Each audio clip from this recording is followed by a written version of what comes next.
Okay రెడీయా అన్నా? నిజంగా చెప్పంటే కళ్యాణ్ రామ్ గారికి ముందుగా హ్యాట్సాప్ చెప్పాలి. సినిమా ఇంత మంచి బ్లాక్ బస్టర్ మూవ్ కొట్టినందుకు నిజంగా మీ గుణం ఎంత మంచిదో నిజంగా చెప్తున్నా. సినిమా కూడా అంత బ్లాక్ బస్టర్ కొట్టింది.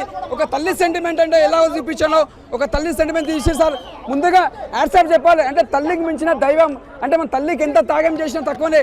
లాస్ట్ గుండా చూసినామా తల్లి కోసం అనేది నరికేసుకుంటాడు. అంటే దానికి మించిన ఏం దారి లేదు ఆయనకి. తల్లి కోసం త్యాగం చేస్తాడు చూడు. హ్యాట్సాప్ సార్ నిజంగా చెప్తున్నా. సినిమా ఇది ఒక బ్లాక్ బస్టర్ అని చెప్పొచ్చు. విజయశాంతి గారి యాక్టింగ్ మాత్రం చాలా బాగా చేసింది. ఎందుకంటే కర్తవ్యంలో చూసినామంటే చాలా సినిమాలో పోలీస్ క్యారెక్టర్ చేసిండు. ఈ ఇంట్లో తీసిన సినిమా క్యారెక్టర్లో ఒక డిఫరెంట్గా చేసింది. నిజంగా చెప్తున్నా. అసలు సోహెల్ ఖాన్ గారు ముందుగా సల్మాన్ ఖాన్ వాళ్ళ తమ్ముడు మన తెలుగు ఇండస్ట్రీకి వచ్చి ఒక విలన్ క్యారెక్టర్ చేసిండు. ఇలా సల్మాన్ ఖాన్ తమ్ముడు సోహెల్ ఖాన్ అయినా కూడా ముందుగా హ్యాట్సాప్ చెప్పాలి సార్. మీరు యాక్టింగ్ చాలా బాగా చేసారు సార్, చాలా బాగుంది. విజయశాంతి గారు ఫైట్స్ చాలా బాగా చెప్తున్నా. ఫైట్స్ చాలా బాగా చేసింది, ఒక డిఫరెంట్గా చేసింది, ఒక కొత్తగా చేసింది.